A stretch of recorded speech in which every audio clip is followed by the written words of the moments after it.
The first one, hope. The second one, peace. The third one, joy. And the fourth one, love.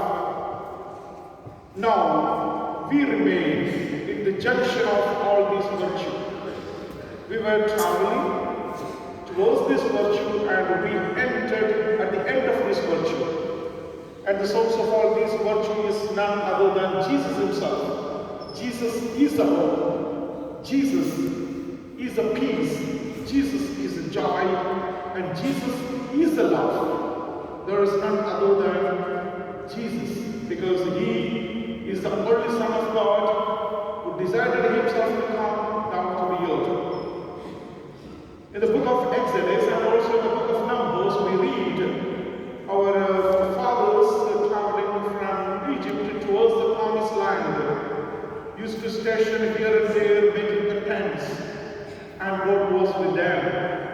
God was with them invisibly in the form of sometimes a cloud, in the form of fire, in the form of rain, in the form of manna. And but God the Father was not that happy enough that he decided, no, this is not enough. Because he had the tendency of being with the people at the same time. When they removed the tent and they moved towards another side, he also used to go, but invisibly. And then he decided, this is not enough.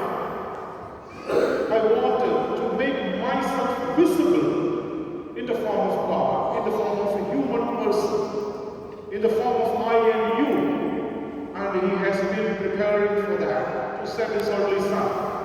And apart from, there is a long list of the prophets who foretold about the coming of Jesus Christ, the coming of the only Son of God. So they sacrificed a lot. They went around here and there and said, repent and believe, because the only Son is about to come. And then we can find a big yes to every obstacles by Mother Mary. She knows all the situations, but being at the age of 13, between 13 and 18, she knows the consequences, the difficulties that she might have to face, but she said a big yes to that. So one of the big sacrifices of Mother Mary is a part of Christmas. And then again, Saint Joseph, one of the man who committed himself to take care of Mother Mary and the little one. So the commitment of Saint Joseph is one of the inevitable part of Christmas. Then again, we can find the shepherds who were being with the little one, and then again a lot of sacrifices made by the three kings, and also a full-time availability of the angels. And therefore the Christmas is an event of togetherness. It speaks about the sacrifice, the commitment, the offering of oneself, and being together with Jesus Christ, the only Son of God. And now this little one, always famously known as the son of a carpenter. Yes, of course, he loved to call himself the son of a carpenter.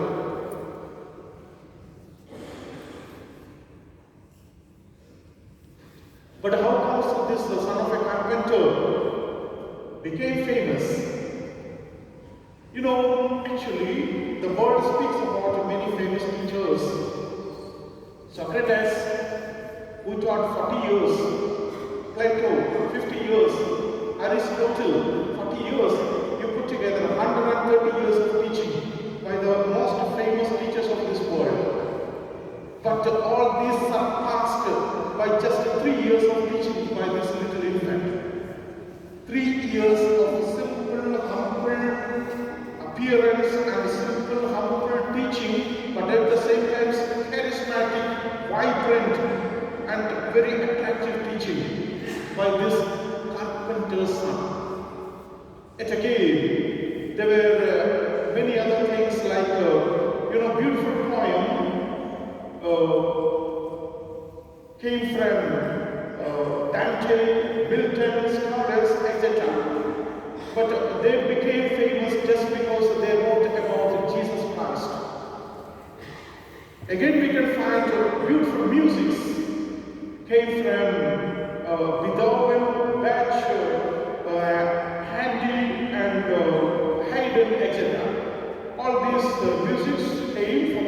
that they wrote about Jesus and therefore they became famous. They have written many other compositions, but at the same time, the beautiful songs that is composed by these people became very famous, and therefore these people became famous. And again, we can find beautiful pictures, beautiful moldings, and we have many artists in this world: Michelangelo, Raphael, and Leonardo da Vinci. All these people became famous just because they put Jesus in the forefront. And he's the one who is the center of attraction, not just today, but every time. And therefore, this little infant, this carpenter's son, is being followed by the whole world. And he's the one who has a lot of sons and daughters in the world than anybody else in the universe. He's at the top of everyone. He's the one about whom a lot of research are made in this world. A lot of researchers. I think he's the one. A lot of researchers were made in his name. A lot of books came in his name. A lot of controversies happened in his name. A lot of hatred happened in his name. And a lot of love, compassion, and forgiveness, and sharing. At the same time, a lot of societies of helping each other came in his name. So impact of Jesus is not just implanted in a little small crib. It's being expanded everywhere. So Jesus is a charismatic attraction, a magnetic attraction, who calls everyone towards his abode. Dear brothers and sisters, we should be proud of him. We should be proud because we are sons and daughters of Jesus. Because we are being the Christians, we should follow him, and we are following him. Because we are Christians, we are here, we celebrate Christmas. We celebrate the birth of the little infant. And now, interestingly, after sometimes, maybe after a week or after a while, all these will be removed. And the crib that is made there also will be removed. But we should make a crib that should be in the deep inside of our heart. The crib that we can make in this Christmas season should be in the deep inside of our heart.